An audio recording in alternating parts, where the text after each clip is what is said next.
Buenos días, hoy comenzamos nuestra 13ª lección de comunicación, haciendo un poquito de recuento de lo que habíamos hablado en la sesión anterior.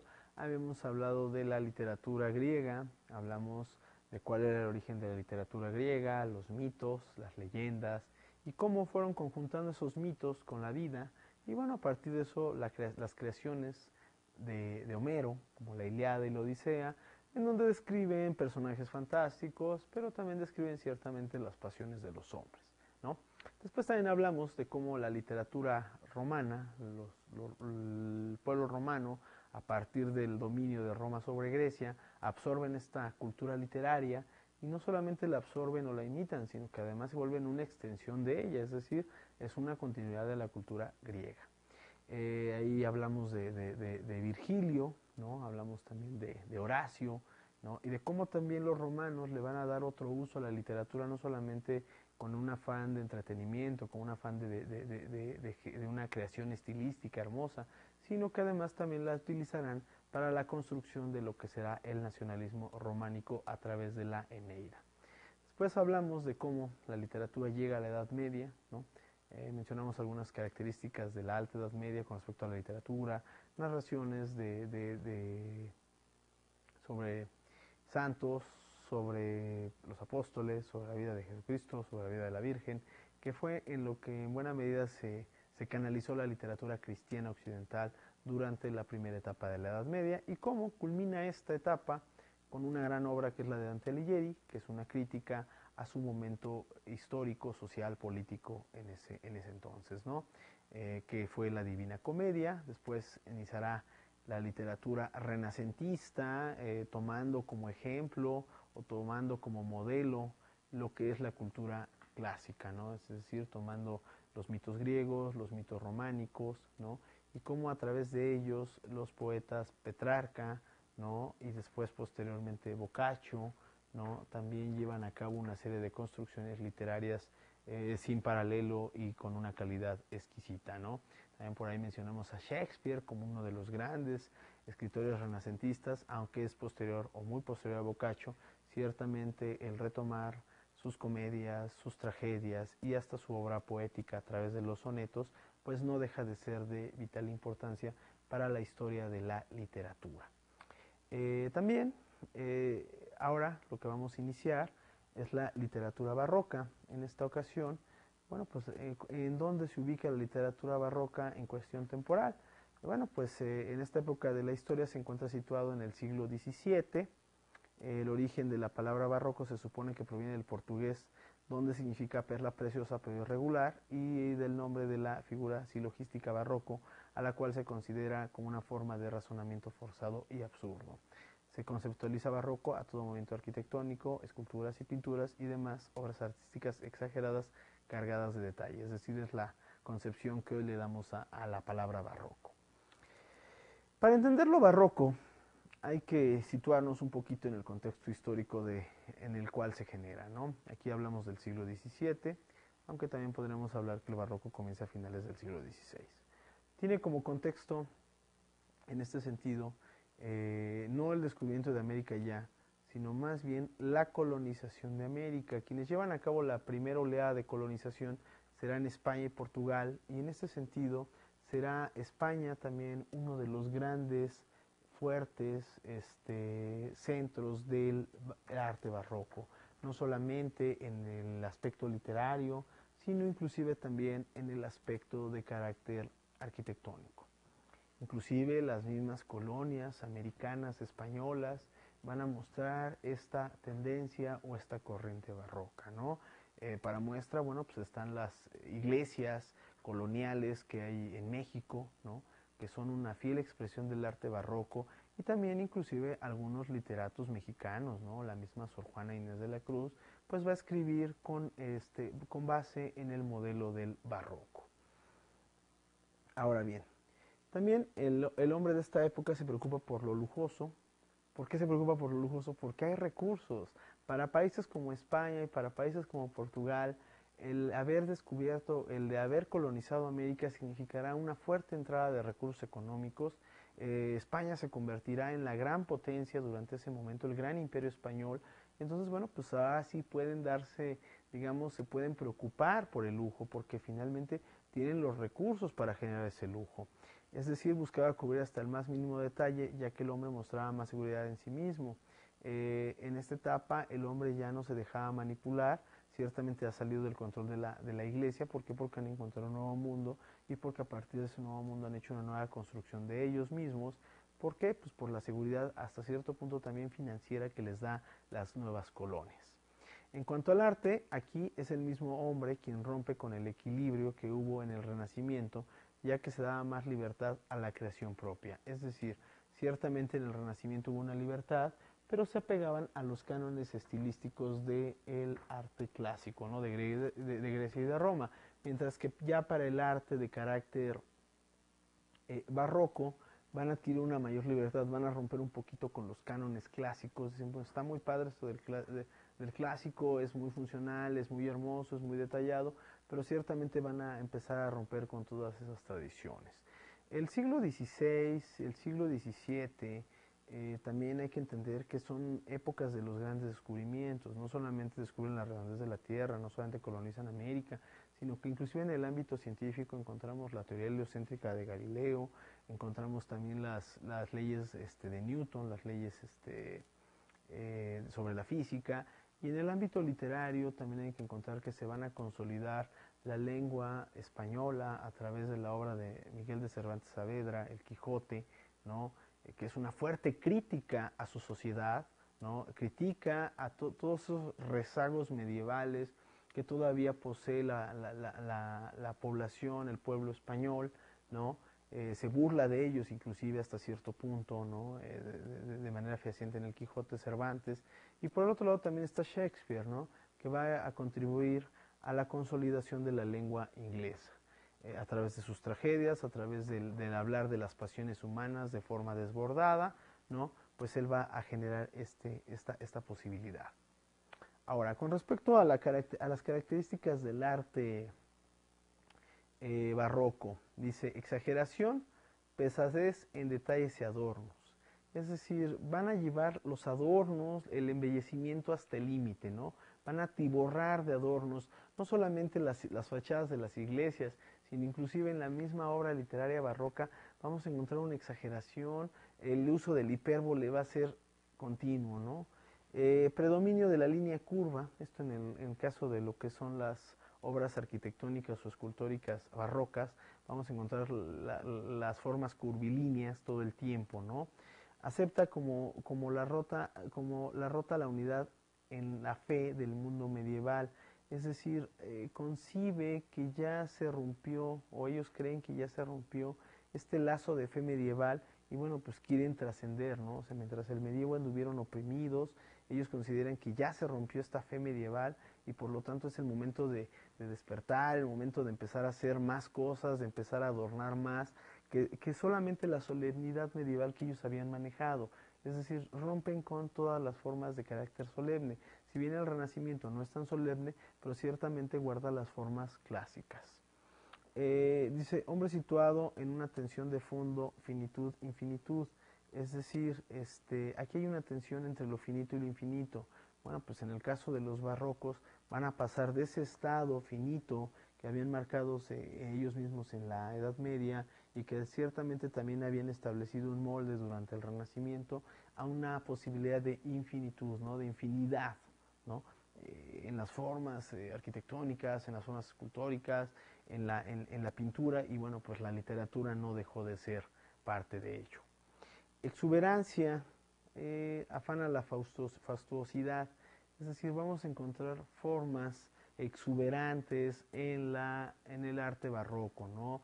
Exceso de adornos, formas humanas en los adornos, formas de la naturaleza, de la fauna, etcétera, ¿no? Todo eso llevado con mucha alegoría, con mucha fastuosidad.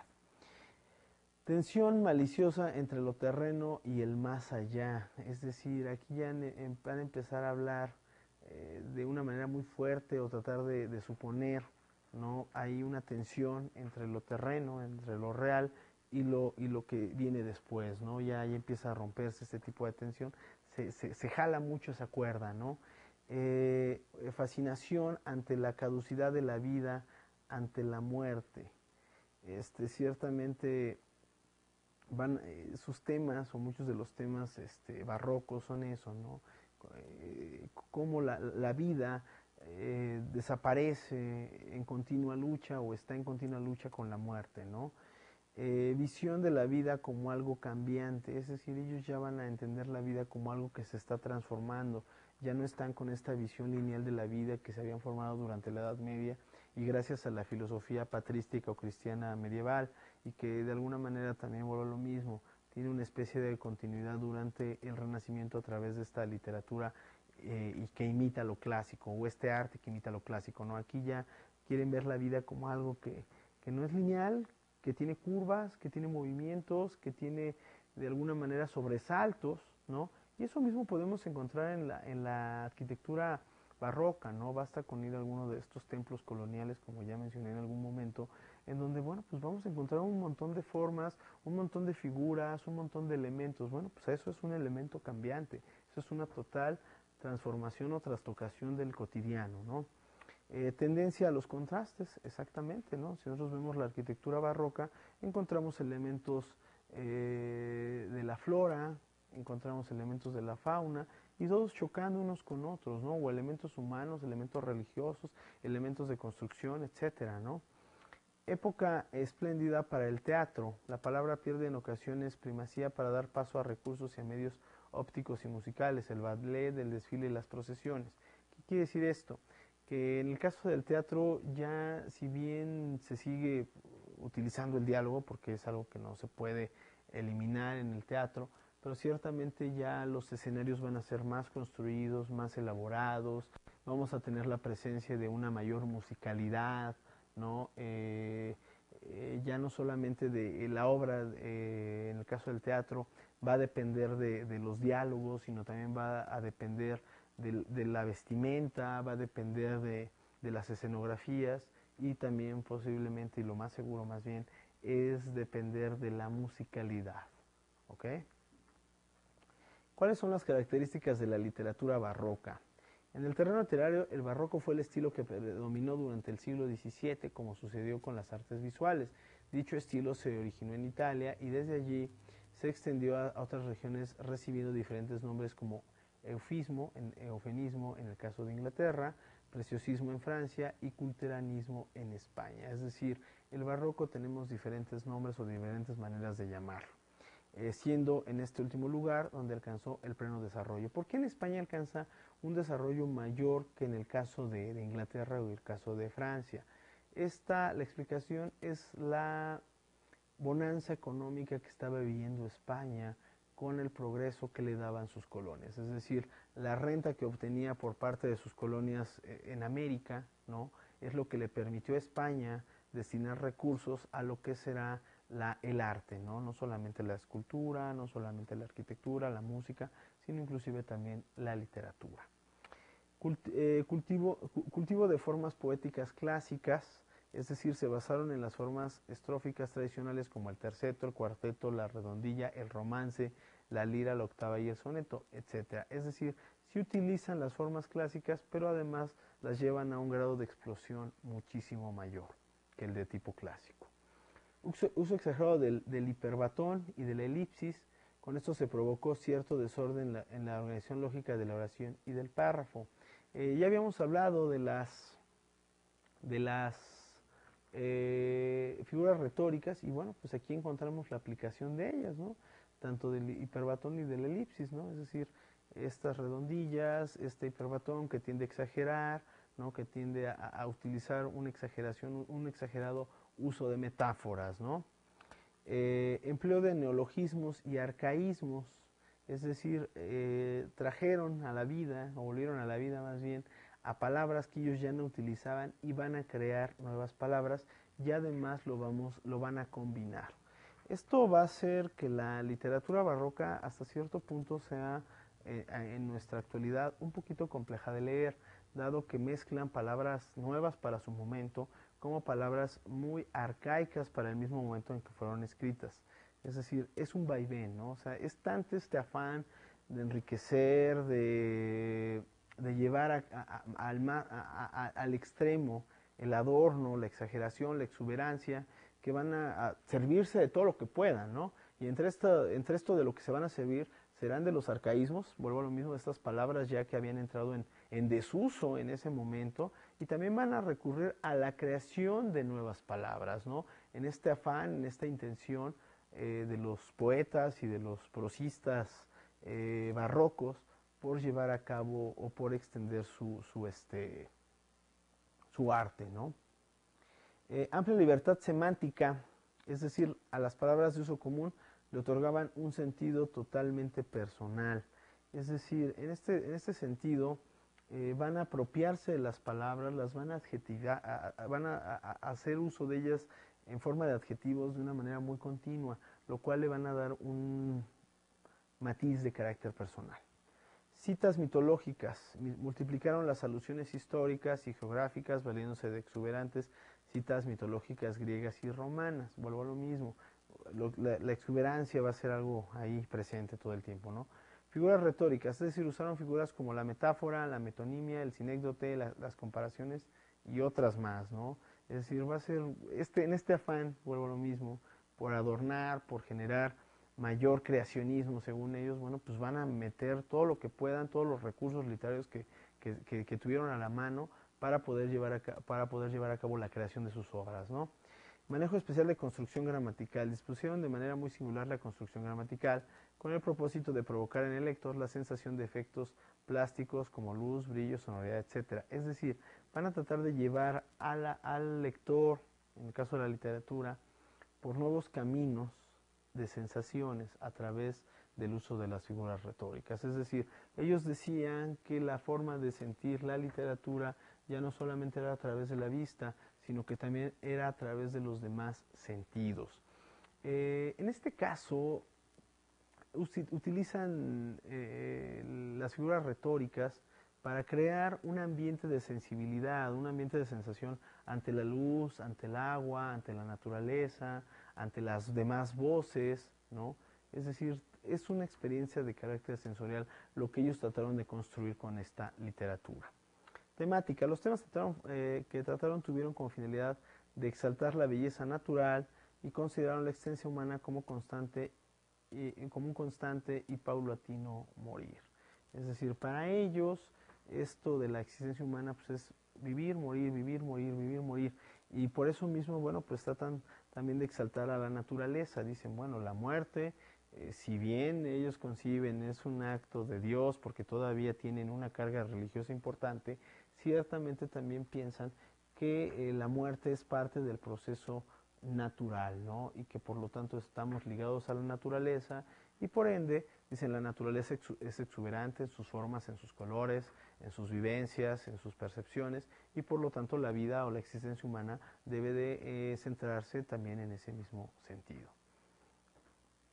Los autores, en el caso de la obra culterana tenemos a Luis de Góngora y Argote, que escribe La Soledad y la fábula de Polifemo y Galatea, ¿no? Esas son obras importantes de don Luis de Góngora y Argote. En el teatro, Pedro Calderón de la Barca pintó El pintor de su deshonra, ¿no? Escribió El pintor de su deshonra, también El alcalde de Zalamea, El Isidro. En el caso de Lope de Vega, escribió La Dorotea y El perro hortelano.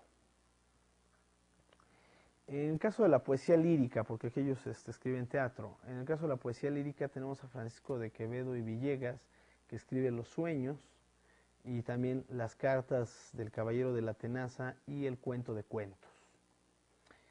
Caso de Juan Ruiz de Alarcón y Mendoza, él escribió El Anticristo, El dueño de las estrellas, y La culpa busca pena y el agravio la venganza. En este caso esto también es un poquito de obra también es un poco de teatro, ¿no? Ok, ahora bien, la literatura o en general el arte barroco llevó a tal extremo los adornos, la exuberancia, la protuberancia, que ciertamente los autores de las siguientes generaciones se cansaron de ello, ¿sí? Criticaron ese exceso de adornos, ese exceso de formas, ¿no? Y bueno, pues más tarde, para el siglo XVIII, iniciará otro otro tipo de obra, otro tipo de corriente, que será la literatura neoclásica o el arte neoclásico. El neoclasicismo, como también se le conoce, fue un movimiento literario iniciado en Francia en el siglo XVII y todo el siglo XVIII. Se preocupó por restaurar el gusto y normas de la antigüedad, especialmente de la cultura griega y romana y del periodo renacentista. Es también conocido como el siglo de las luces, el siglo XVIII. En este sentido, como ya mencioné ahorita hace un momento, los neoclásicos o neoclasicistas se cansaron de todas estas formas y dijeron, no, a ver, tanto adorno, ¿no? Ciertamente provoca una convulsión, no se entiende, es exagerado, es grotesco, porque así lo llegaron a llamar, y entonces ellos lo que van a hacer es recurrir a lo que es la cultura clásica. De hecho, por eso es que se llama literatura neoclásica o arte neoclásico, porque lo que van a buscar es regresar a las formas y a las normas de la literatura clásica griega y latina, y bueno, también su sucesión, que fue el Renacimiento, ¿sí? Para los neoclásicos, ese exceso en adornos, ese exceso en formas, el exceso en digamos, en el uso de las figuras retóricas, en los adjetivos, pues les parece algo demasiado grotesco y algo que de alguna manera pues no debería de ser así porque se pierden las formas. Ellos decían que se estaba yendo el arte más a la forma que al fondo, ¿sí? Que era un arte tan rebuscado, tan adornado, que en realidad, pues si bien tenía un sentido, si bien tenía una una vena creativa, ciertamente, pues terminaba absorta ante tanto adorno. La cosmovisión de los neoclásicos, en esta etapa de la literatura del hombre pone más énfasis en el uso de la razón y convirtió a la razón en la facultad generadora de la obra de arte que la expresaban de manera natural. Todo esto era con la finalidad de romper con la superstición fomentada durante el barroco. ¿Qué quiere decir esto con el uso de la razón? Hay que tomar en cuenta que el neoclásico nace con el movimiento, o más bien se acompaña del movimiento de la Ilustración. En este sentido, la Ilustración es un movimiento cultural que se basa precisamente en eso, en el uso de la razón. Dice que todo acto humano debe de ser razonado y que la única manera de concebir o de entender el mundo y de percibirlo también es a través del uso de los sentidos, ¿no? Es aquello de que todo aquello que puedo ver y puedo tocar existe, todo aquello que no puedo ver y no puedo tocar, pues no existe, ¿no? En este caso, pues todas las idealizaciones que se pusieron a crear los barrocos, es decir, van a servirse del racionalismo francés de finales del XVII, principios del siglo XVIII, para romper con esta tradición de una imaginación desmesurada, de esta superstición, y van a irse más bien a la cuestión racional, ¿no? Y en ese sentido van a tratar de construir su literatura, ¿sí? Con aquello que ellos consideran que existe, que está presente. ¿Okay? Aquí el hombre hacía sus creaciones, pero en base a la razón y lo natural, y tanto así que a veces solían parecer muy simples sus obras. Es decir, al ya no hacer uso excesivo de la imaginación, de los recursos retóricos, en el caso de la literatura, y también en el caso de la escultura, de la arquitectura, pues van a parecer obras como muy simples, como muy sencillas, como muy vagas, ¿no? Como muy demasiado, valga la expresión, bastante sin chiste, ¿no? Pero ellos prefieren eso porque dicen que ahí no se pierde el sentido, que ahí todo lo que ellos están diciendo es real y es funcional, a diferencia del barroco con sus excesos, ¿no? En pocas palabras, el hombre de esta época consideraba la razón como fuente primaria de la verdad. Es decir, ellos ven en la razón y en el arte un camino directito a la verdad, es decir, una vía a través de la razón para llegar a la verdad, ¿no? Decían simplemente el arte es un instrumento, pero ciertamente este instrumento debe de estar sentado en el uso de la razón, es decir, en el uso de procesos lógicos antes que procesos imaginativos, ¿ok? Características del arte neoclásico y se establecimiento de reglas muy rigurosas que debe obedecer el artista a fin de imitar fielmente tanto las obras clásicas como las cosas que ofrece la naturaleza misma. Es decir, son muy rígidos en sus formas los neoclásicos, ¿no? rigidez formal y poca creatividad en virtud de que al seguir las huellas de los antiguos, el artista se ve constreñido a moldes muy estrechos.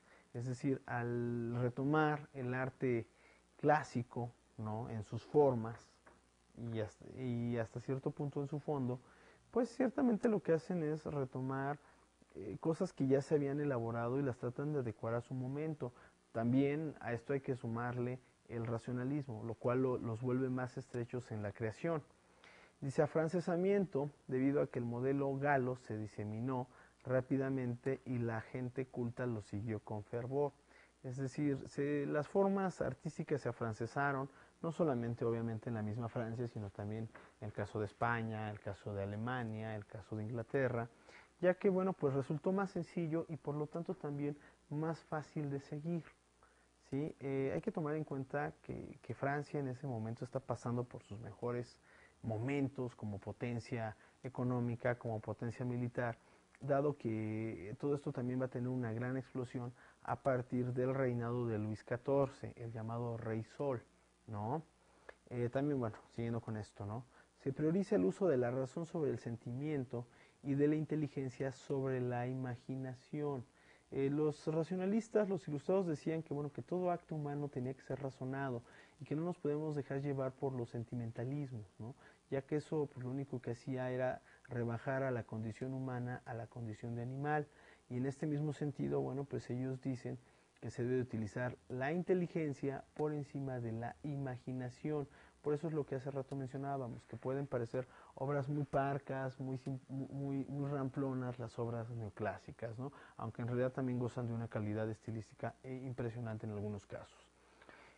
Dominio de los conocimientos filosóficos y científicos conseguidos a través de un método de trabajo y estudio apoyado en la importancia de los hechos.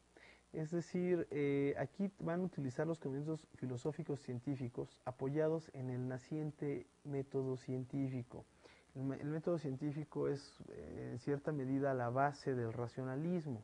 Entonces ellos van a querer estructurar no solamente la literatura, sino el arte en general con base en el método científico. Es decir, ya se generaron un método y piensan en ese momento que todo lo humano puede funcionar a través de ese método, ¿no? A través del planteamiento de una hipótesis, pasando por una observación, una experimentación y finalmente llegando a resultados concretos, que es lo que sí da la razón, es decir, llegando a la abstracción. Actitud crítica ante todas las manifestaciones de la conducta humana. Se hace énfasis en lo moral a fin de combatir los perjuicios y supersticiones, subrayando el valor del hombre como miembro de la sociedad. Exaltación de los placeres sencillos, la buena mesa o el amor por la vida campesina, etc., a fin de cubrir la intimidad personal y evitar la revelación de sentimientos. Es decir, priorizan como esos placeres sencillos a toda esa emoción desbordada con el barroco. El ideal artístico que se debía perseguir consiste en la expresión de la belleza formal y fría, no en la conmoción del lector. Por eso la obra que se escribe debe ser sencilla, natural, razonable, exenta de fantasía, misterio e imaginación. Es decir, para ellos hay una belleza de carácter formal, que es lo que les da la razón, ¿sí? A diferencia del otro, ¿no? Del anterior, que era el barroco, que bueno, pues dicen, no, pues el exceso, ¿no? Estos dicen, no, hay un ideal artístico, ¿no? Que bueno, pues que tiene una formalidad, tiene ciertas reglamentaciones que nos da que el método que ellos ya están utilizando para los procesos de pensamiento. Manifestación uniforme contra las exageraciones del barroco. Es decir, no solamente los literatos, sino los arquitectos, los escultores, los pintores, ¿no? Son los que van a estar en contra del barroco. Es decir, todos ellos, si por algo esta corriente literaria o artística alcanzó niveles como los del neoclásico, como los mismos del neoclásico, es porque todos se conjuntaron en contra, todos estuvieron en contra de todos esos excesos del barroco, ¿no? Todos esos excesos de adornos. Características de la literatura neoclásica. Para esta corriente literaria, el ideal que se debe perseguir es el ideal clásico, el cual consiste en la expresión refinada, ¿no? Es decir, un uso moderado del lenguaje en el caso de la literatura, ¿no? Es decir, escribir lo indispensable, ¿no? No escribir de más, estas cuestiones de los adjetivos tan exagerados en el barroco, el uso también indiferente o de las figuras retóricas, también es algo de lo que tiene la literatura barroca, ¿no? Es decir, para ellos las formas deben de ser como muy cuidadas, y ahora sí que no se debe de poner una coma más o un adjetivo más, ¿no? La elocuencia, deben de ser textos bien redactados, bien estructurados, y vuelvo a lo mismo, ¿no? Que nos digan, que nos transmitan un mensaje de manera sencilla, a diferencia de los otros, ¿no? Con el excesivo uso de metáforas, bueno, pues era una cosa en la cual se podía desbordar la imaginación, y que quizá a lo mejor los neoclásicos consideraban que pues esto de alguna manera limitaba el entendimiento. La composición cuidadosa también, ¿no? El uso de las formas. Ya para ese momento ya las lenguas romances, lenguas románicas, ¿no? Inclusive las lenguas de origen anglosajón, ¿no? Ya han alcanzado una formalidad. Entonces dicen, bueno, pues si hay una formalidad, pues a usar esa formalidad, ¿no? Si ya se generó la ortografía o las reglas ortográficas, pues a usarlas, ¿no? Que para eso están, siguiendo, ¿qué? La concepción racionalista. En el barroco, inclusive podríamos hablar del barroco español, un poquito a ello, las formas semánticas no se cuidaban, ni las formas ortográficas. Es decir, prácticamente cada quien escribía la lengua española como la escuchaba. Ya para el caso del neoclásico rechazan todo ello y dicen, no, a ver, están las formas ortográficas y hay que seguirlas. ¿Ok? O sea, es parte de la creación. Autores. En la poesía y la fábula tenemos a Leandro Fernández de Morantín, que escribe El sí de las niñas. En el caso de El sí de las niñas es una obra moralizante, es una obra en la cual se habla de las formas que debe de conservar una señorita casadera del siglo XVIII. Es decir, cuál debe de ser el comportamiento adecuado de este tipo de señoritas, ¿no? También tenemos a Félix María de Samaniego con El muchacho y la fortuna, que es una obra en la cual pues, más bien funciona como fábula, en la cual un muchacho se encontraba holgazaneando cerca de un riachuelo cuando le habla a la fortuna y le dice, oye, no seas holgazán y ponte a trabajar. También por ahí tenemos otra fábula que es la de Tomás de Iriarte, El gusano de seda y la araña, en la cual pues también hablan ahí de una cuestión moral en cuanto a la creación del capullo de un gusano de seda y bueno, una araña que lo envidia, ¿no?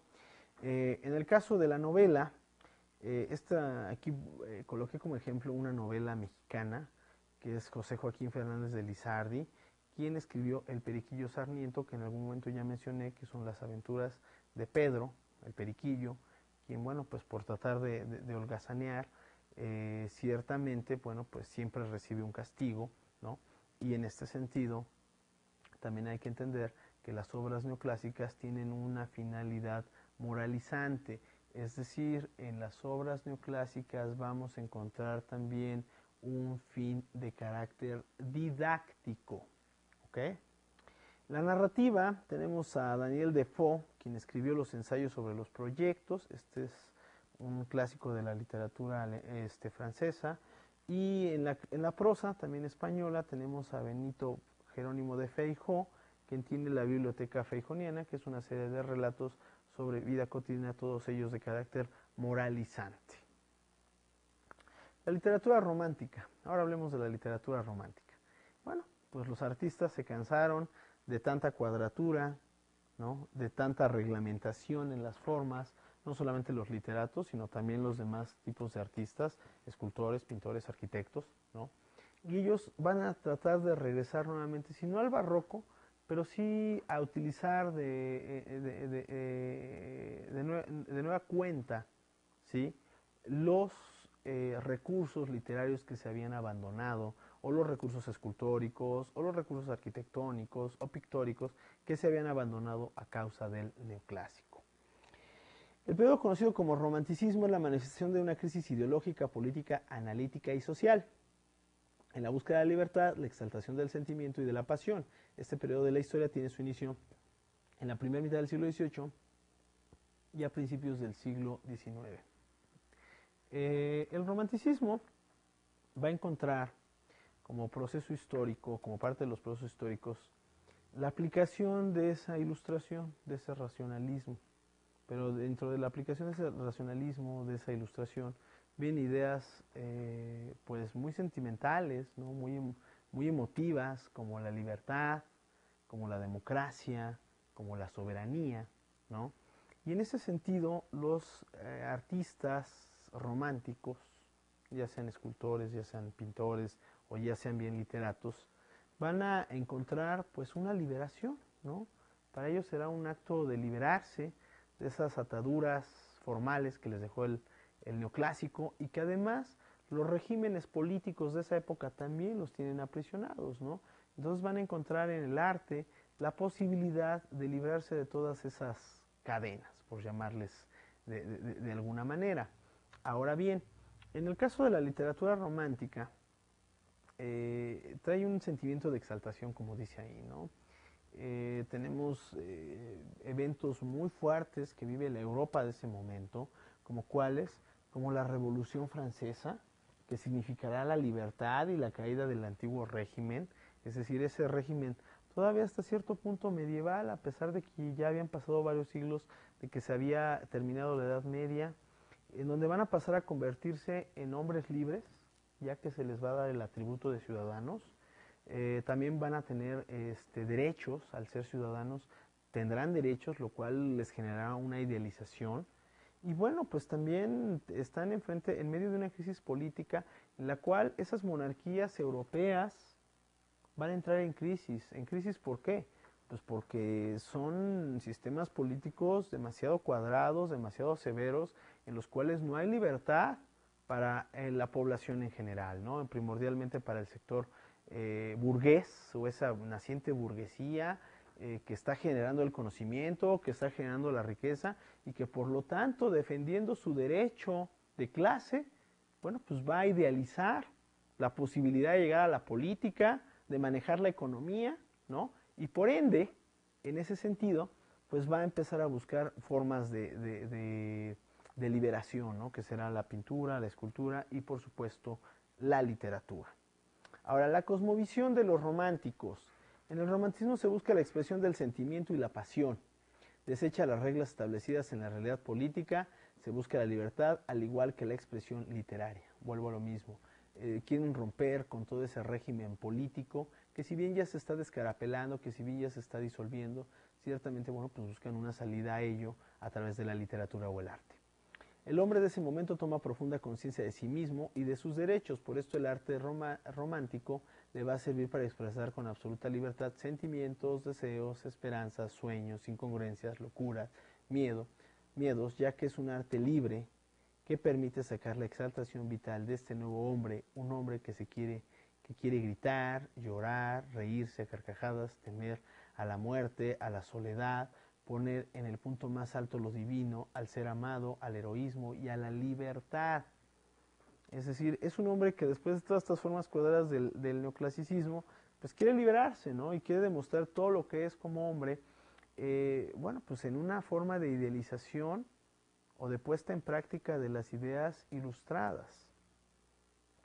Características del arte romántico. Como características del arte romántico tenemos una mayor búsqueda de la libertad. Se rompe con el horario de acuerdo a la naturaleza. Se busca lo exótico, es decir, aquí van a empezar nuevamente a buscar las formas naturales las formas exóticas de la naturaleza. La muerte se convierte en aventuras, es decir, es un continuo jugar con la muerte, ¿sí? En el arte romántico la muerte ya simplemente es algo por lo que se puede atravesar o no se puede atravesar en cualquier día, ¿sí? Es un arte libre que deja de sacar la exaltación vital que deja sacar la exaltación vital que siente el hombre de ese periodo. Están muy exaltados, están muy animados. Se acaban de revolucionar los franceses en ese momento. Los Estados Unidos también las 13 colonias se acaban de independizar y convertirse en los Estados Unidos, es decir, en la aplicación de la libertad. En el caso también de los franceses, la aplicación de la libertad con su revolución. En el caso de América Latina, tenemos las independencias a comienzos del siglo XIX de lo que son actualmente los países latinoamericanos, es decir, hay un boom de libertad, ¿no? Entonces ellos también quieren expresarse, quieren sacarlo, quieren detonarlo, y bueno, pues es a través del arte, ¿no? Es un arte individualista que solo le interesa el yo, profundo del ser humano, con todas sus perfecciones y contradicciones. Es decir, también el romanticismo, hasta cierto sentido, es parte de este movimiento que ha iniciado de carácter económico en ese entonces, finales del 18, principios del 19, que será el capitalismo, ¿sí?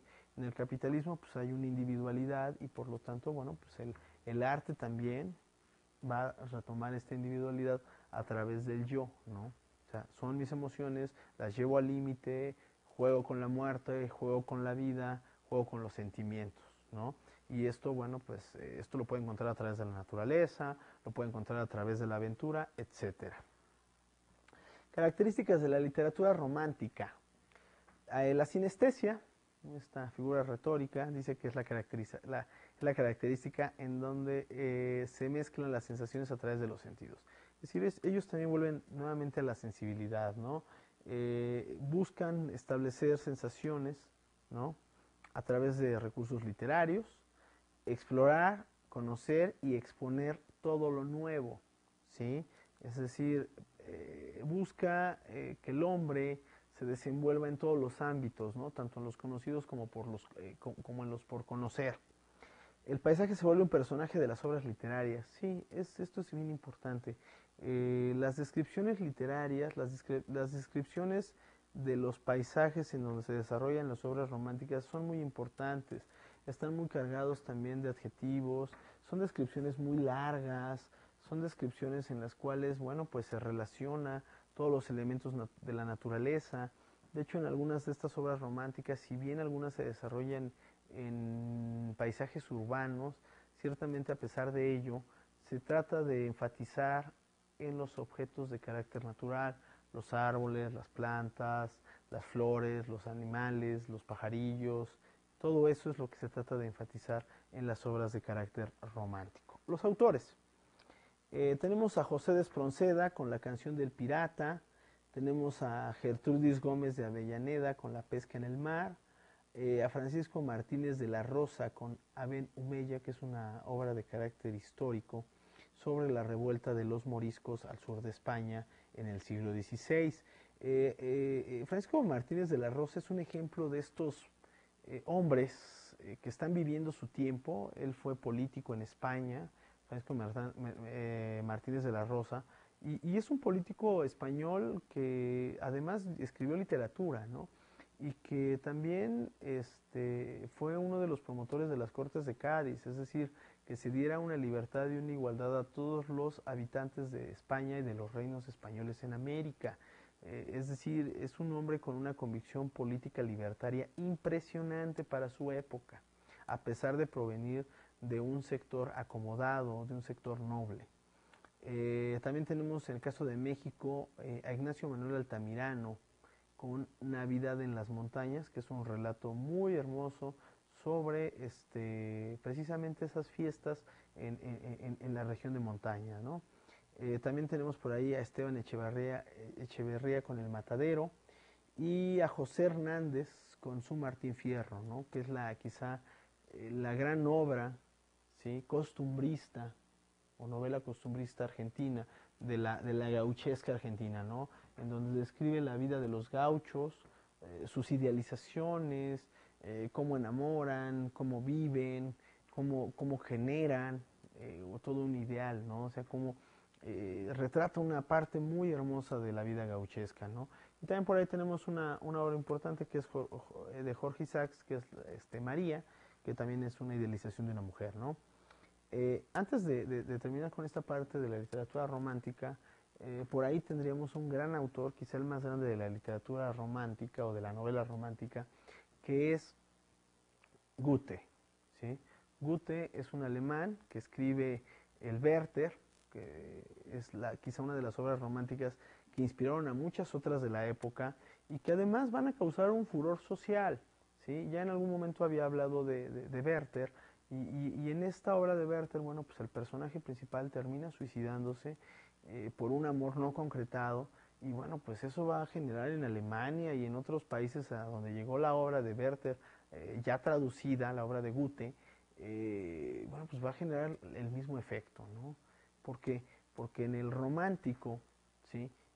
como ya mencioné, este jugar con la muerte, este vivir con la muerte, va a ser una de las cosas que siempre estarán presentes. O sea, ya han trascendido ellos, bueno, ellos expresan que ya el romántico ha trascendido a tal nivel que se puede dar el lujo de jugar con la muerte, ¿no? Y ese fue el caso del personaje Werther, que, bueno, pues va a motivar en su momento, ¿no? Bueno, pues un montón de decesos entre adolescentes y gente de la primera juventud, ¿no? Esto también nos habla de la fuerza de la literatura, ¿no? De cómo la gente empieza a sentir identificación con los personajes y por lo tanto, bueno, pues incurre en acciones que llevan a cabo los personajes que además son ficción, ¿ok? La literatura realista y naturalista. Vamos a comenzar primero con la realista. El periodo del realismo abarca la segunda mitad del siglo XIX y el término realismo y realista se utilizaron en Francia para designar peyorativamente a obras cuyo tema era sacado de la vida cotidiana, término que con el tiempo se aplicó al arte que tenía como finalidad reflejar objetiva y verazmente la vida diaria. La literatura realista, como dice su nombre, ¿no? Sus temas son sacados de la vida real. Es una crítica al romanticismo, así como los neoclásicos se cansaron en algún momento de los barrocos, ¿no? También los realistas se cansaron del romanticismo, ¿no? De ese exceso también en las formas, de esa exuberancia también en la forma de llamarle a las cosas, de las metáforas, y bueno, pues, y esos amores idealizados, ¿no? En los cuales, pues, ellos crean una idealización de personas, de personajes, bueno, pues los realistas se cansaron de ello. La cosmovisión de los realistas. En este periodo el hombre busca darle un nuevo equilibrio al arte, ya que el romanticismo llegó a caer en la exageración. En cambio, en el realismo el hombre propone volver a la realidad y dejar atrás el mundo ideal, subjetivo, prefiere lo objetivo y lo racional. El hombre del realismo rechaza las exaltaciones emotivas y la búsqueda idealista para concentrarse en lo real. Esto es interesante. ¿Por qué rompen con el romanticismo? Sí, rompen porque se cansan del exceso de subjetivización, el exceso de idealización, pero también porque en ese momento se están dando grandes transformaciones científicas. Por ahí aparece lo que es el darwinismo, es decir, la teoría de la evolución de Darwin, ¿no? También por ahí ya se empiezan a aparecer los primeros estudios de psiquiatría moderna sobre el comportamiento humano, y también por ahí la medicina, en ese sentido, también empieza a catalogar algunos comportamientos de carácter psiquiátrico, pero también de carácter social, como el alcoholismo. Es en ese momento, en la segunda mitad del siglo XIX, cuando el alcoholismo ya se considera un problema de salud social. Características del arte realista. Se busca el equilibrio del arte, es real, objetivo y racional, rechaza las exaltaciones emotivas y las búsquedas idealistas. Los temas del arte de este periodo son la naturaleza, los hechos históricos y sociales. Es decir, si quieren explicar a través de la literatura, sí, pero con hechos históricos y sociales. No solo le interesa el hombre de manera individual, sino la sociedad como grupo. En ese sentido es por lo cual habían ellos manifestado que la literatura ya no fuera tan individualista como el caso del romanticismo, ¿no? Estos ya ven inclusive en el caso de algunos cánceres sociales, ¿no? O sea, dicen, una sociedad se corrompe no por un hombre, sino por todos en su conjunto. Le interesa el presente, estos ya no están idealizando de el amor a futuro, ¿no? Sino lo que pasa en ese momento, y describían fielmente la realidad y perseguían un fin didáctico, es decir, un aprendizaje. Características de la literatura. El enfoque, tiene un enfoque diferente al romanticismo, al transformar la realidad en materia literaria. Están en contra de lo subjetivo, ¿no? Y bueno, pues quieren ser objetivos lo más que pueden. El arte realista es impersonal, a diferencia del romanticismo donde imperaba el yo o la primera persona, aquí ya están hablando de sociedades, de grupos humanos completos. Reproducción exacta de la realidad. Tratan de ser lo más objetivo posible y en ese sentido utilizan aspectos psicológicos o digamos, sí, aspectos psicológicos que ya para ese momento son conocidos, ¿no? Recursos de carácter psicológico. Estilo y forma. La retórica romántica prefiere la prosa sobria, ¿sí? Es decir, ya no hay adjetivizaciones, ya el uso de las figuras retóricas es muy limitado. Por ahí los géneros, disminuye el drama y el lirismo. La novela es una descripción histórica de algo que realmente ocurrió a personas, de ahí su preferencia por los detalles físicos y psicológicos y por la investigación minuciosa, es decir, también van a volver al método, van a volver a un uso metódico de la literatura. Los personajes son arrastrados por fuerzas desconocidas, esto es interesante, sino que todas sus acciones tienen una explicación natural. Es decir, aquí ya el destino sale de escena literaria, ¿no? Es decir, ya los personajes no se ven enfrentados a situaciones complejas o de muerte o de amoríos por cuestión del destino, sino más bien por cuestiones de carácter natural, es decir, la explicación ya es científica. Ahora vamos a hablar de la literatura naturalista. Corriente literaria de finales del siglo XIX, desarrollada fundamentalmente entre 1880 y 1900. El naturalismo es una forma de concebir la existencia humana y un método para estudiar y transcribir el comportamiento de los hombres. Es decir, ellos quisieron utilizar la literatura para describir algunas inclusive patologías de carácter psicológico o psiquiátrico. La cosmovisión de los naturalistas. El naturalismo presenta seres humanos cuyas actuaciones obedecían a sus instintos. El hombre del naturalismo estudiaba y explicaba los hechos y las conductas humanas como producto de fuerzas físicas gobernadas por las circunstancias que controlan su entorno. Características del arte y de la literatura naturalista. Es una interpretación artística que intenta demostrar su validez en términos de ciencias experimentales, es decir, vuelven a las formas ya metódicas. Es determinista, el individuo está determinado por el medio en que vive, más aún se estudia al hombre como un conjunto de átomos cuyas secciones están determinadas por necesidades animales. Los personajes son presencias de la herencia o del ambiente, volvemos a lo mismo. El darwinismo aquí es importantísimo, ya se empieza a hablar de la herencia como parte de las conductas de los hombres. La técnica científica, las descripciones naturalistas pretenden producir la realidad, pero apóyanse en las leyes que hay detrás de las apariencias y siguiendo los métodos de observación de las ciencias experimentales. Sus temas predilectos, el alcoholismo, la prostitución, el adulterio, la miseria, ¿no? El autor hurga en las llagas sociales. ¿Qué es esto? Que ellos consideran que bueno, pues todas estas situaciones o todos estos temas pues tienen su origen en una herencia y que por lo tanto se puedan estudiar por cuestión científica o desde el punto de vista científico. Predomina la novela, lo que más escribió fue novela naturalista, al igual que también el realismo, ¿no? ¿Por qué? Porque ellos utilizan, ¿por qué los realistas y los naturalistas prefirieron la novela? Porque como al ser un relato más largo, tienen mayor espacio para poder explayar todas sus conjeturas, ¿no? Todas sus deducciones. Por eso es que ellos prefieren la novela al cuento o bien a la lírica, ¿no? Para comprar teorías, de ahí la preferencia de las novelas o series de novelas, cuyos personajes son psicópatas, retrasados, alcohólicos y en general todo aquello que obedezca a los impulsos de la naturaleza. Autores en Francia. Del realismo tenemos en novela a Henry Bale, a Honoré de Balzac y a Gustave Flaubert. El caso de Flaubert escribe Madame Bovary, ¿no? Que es una mujer liberada, una mujer que se deja llevar por sus instintos a diversos amoríos, ¿no? En la novela, a Émile Zola, a Edmond Goncourt y a Jules Goncourt, que son padre e hijo. En el teatro, a Alejandro Dumas hijo y a Hipólito de Tainé, que además también fue historiador.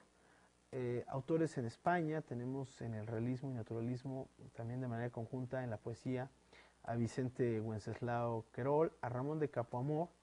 En el caso de la literatura de Ramón de Campoamor, quizás es de las más importantes del realismo y naturalismo español, ¿no? Utiliza como algunos de los temas